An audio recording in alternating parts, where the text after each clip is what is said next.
decision to make of the film came from how the Iranians reacted to the repression and how the Iranians reacted to the electoral fraud of 2009, and how they took these high-tech tools and how they used them in another way that I never imagined. You know, I was very late to have a Facebook page, for example. You know, I thought that this was the last kind of symbol of a hyper-individualist society where we kind of expose the most boring details of our lives to everyone. You know?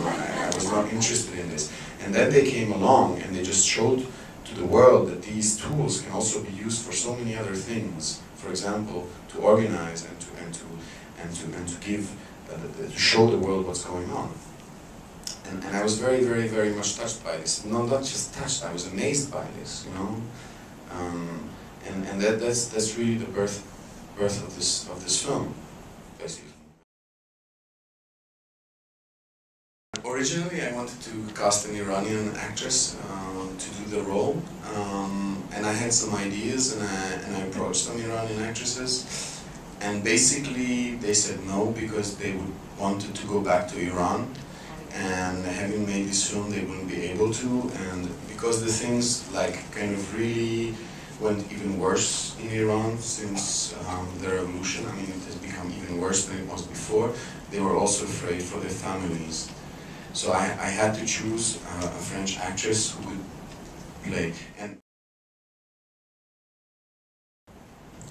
the editing process was very, very particular because I wanted to, I mean, the whole film was done very fast. You know, we basically did everything in 9 months, from writing to shooting to editing.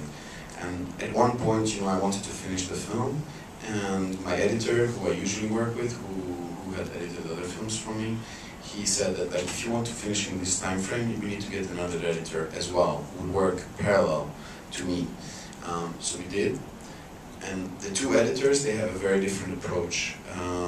My traditional editor, the one I worked with before, he has a very emotional relationship with the material. Like he kind of edits as he feels, but not really thinking, and then he kind of adjusts.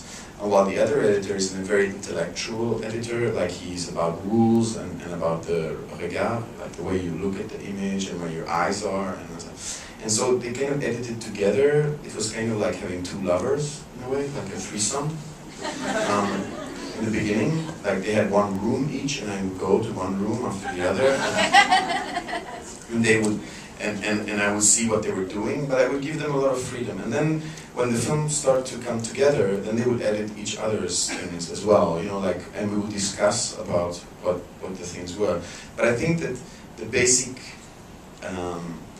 editing, the way it looks today, I think it comes from a very like organic process where a lot of the editing choices were made actually by the videos that we edited into the material.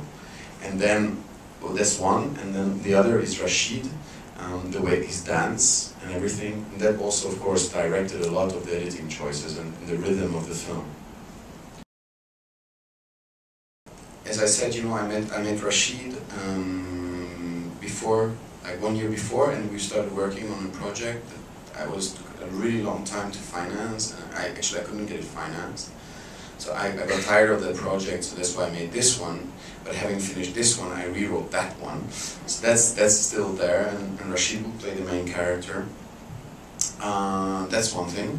And then there's another project which I started working on, which is a documentary film project, which is very much tied to the themes in this film, which is kind of like social media and social change, you know, and of course what's going on right now in the Muslim world, like the Arab world, North Africa and the Middle East, but also other spaces, and how like people use the internet or social media to bring about like social change. At the Tribeca Online Film Festival, so let everyone know that they can watch the film online if they can't make it to New York, and vote for the film on your way out. And thank you to David Dusa.